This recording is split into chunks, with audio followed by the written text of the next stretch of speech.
Greetings, everyone, and welcome to another episode of In Another League.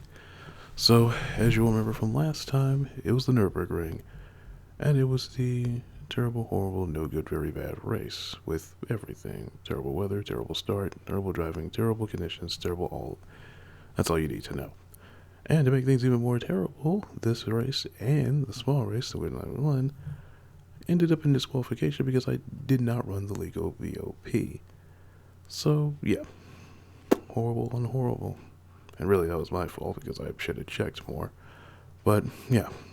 Anyway, on to the Le Mans race, which isn't as eventful, but still better than this trash. So, here we are, with Le Mans being one of the last rounds left before I skipped Tokyo. I qualified second in class, 10th overall. However, this start will likely go down as a big highlight of the season because just look at the positions gained from it. So, by the end we go, by them I go, that's 3 pro cars I just completely streaked by. And all going into this part right here. All smooth sailing, but as this is one of these series races, chaos ensued, and so got knocked down a bit. But I didn't spin out, so there's that. And here's another perspective of that whole start there. So there I am, flying through there, get a huge start there. A lot of positions gained, bumped into by the Pro Mercedes, who gets bumped again, and goes around from what I remember. So yeah, that was eventful. Not a lot happening in this race. This was the second thing that happened, in quotations, and that was Dak here, trying to leave position.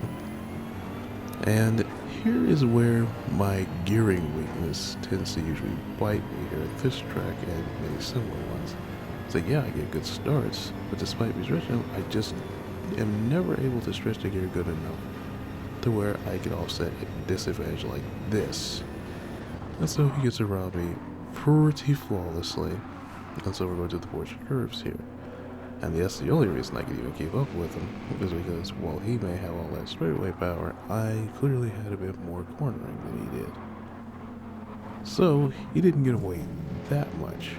And he certainly wouldn't get away from me any faster in the Ford chicanes, with how, as far as I can tell all season, this guy's been handling that BMW, which is, barely.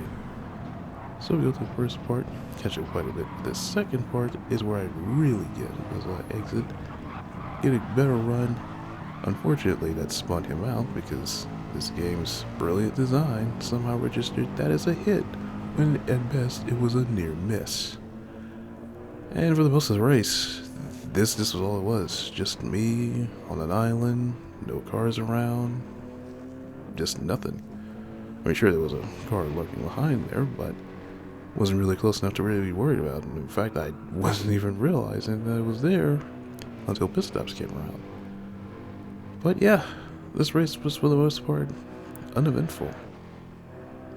Just got to a point where that's all I did was just drive around mindlessly.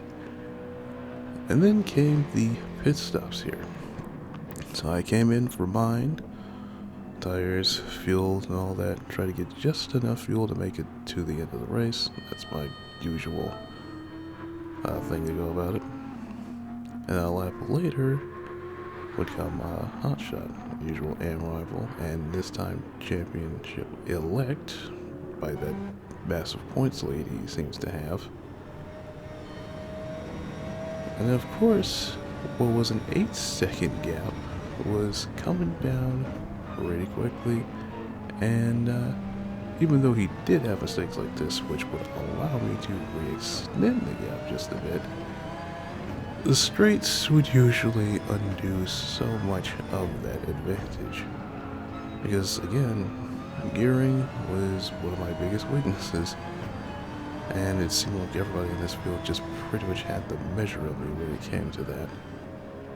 So now came to the final lap, which is going to be pretty contentious. Not this first part though. This is one of the parts where I just couldn't brake and turn in. And it's happened a few times in this race. This just happened at the wrong time. And he got a pass on me. Fair and square, I messed up.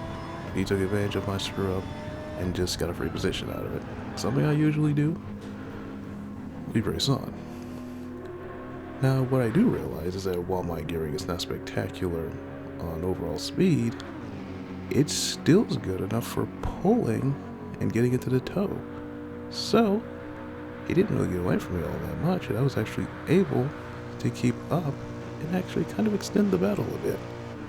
I did try to go for this corner, but part of me was paranoid to once again not have the car stop and brake in time and knock him around.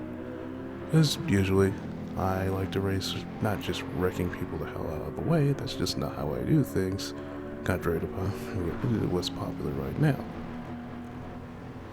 Of course, later on for this second, this is where things got not so much intentionally bad, just clumsy. And that was me thinking this was somehow a good idea, not realizing that he was still on the inside, me trying to prevent myself from spinning out. And of course he got right back by, because, well, slowing down. Who'd have thunk it? So anyhow, continued battling him for the rest of this lap. Now the Porsche curves where things get interesting, because where I had all the downforce for it, he did not. And if I'm honest, he seems like he was always loose in fast sections like this, so I was able to get by and just have the guard just up the corner just enough and do the same going to the left here. Now, knowing full well how contentious this guy's racecraft was, even though weirdly, ironically, nothing up to that point, I defended, blocked, thinking he wasn't going to, but instead I get bumped and then resetted. And so just like that, that battle ended that way. Rammed off the track, restarted, and the victory out of my hands. Now technically this was redressed with a position swap, but yeah, that was how that went. So if you somehow enjoyed that, then give the video a like.